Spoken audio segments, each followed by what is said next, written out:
তোমার স্ত্রী হয়, তো সে যখন বাহিরে যায় তুমি কোথায় যাও? তার খোঁজ দিতে পারো না। এখান থেকে শিক্ষা বের হবে বদরগঞ্জের মানুষের জন্য। আজকে সামনে আসতেছে 14ই ফেব্রুয়ারি, আর এই 14ই ফেব্রুয়ারি যদি কারো মেয়ে, কারো বোন যদি বাহিরে পর পুরুষের সাথে ঘোরে, আর কিয়ামতে আপনাকে আদম নবীর মতো আল্লাহ প্রশ্ন করবে যে তোমার কি হয়? যদি বলো আমার বোন হয়, আমার মেয়ে হয়, তো আল্লাহ বলবে তোমার বোন তোমার মেয়ে পর পুরুষের সাথে পার্কে ঘুরছে ফুল হাতে নিয়ে, তুমি কোথায় ছিলে? আজকে জাহান্নামে যাও, বলবে কি না?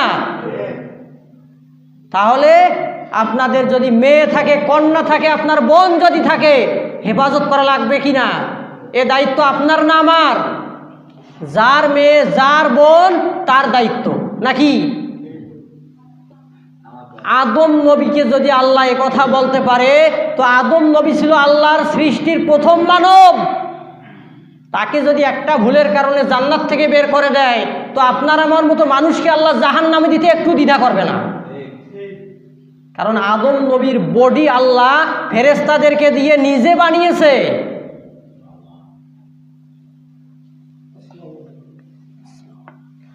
তাহলে আমাদেরকে অবশ্যই খোঁজ খবর নেওয়া লাগবে আমাদের পরিবারের কে কোথায় যায়।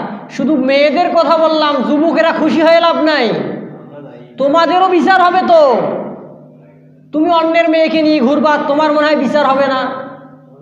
যে হুজুর আমার তো বিচার হবে না, মেয়ে মানুষের কথা হুজুর বলছে, আজকে ছেলে মানুষ আমরা বেঁচে গেলাম না।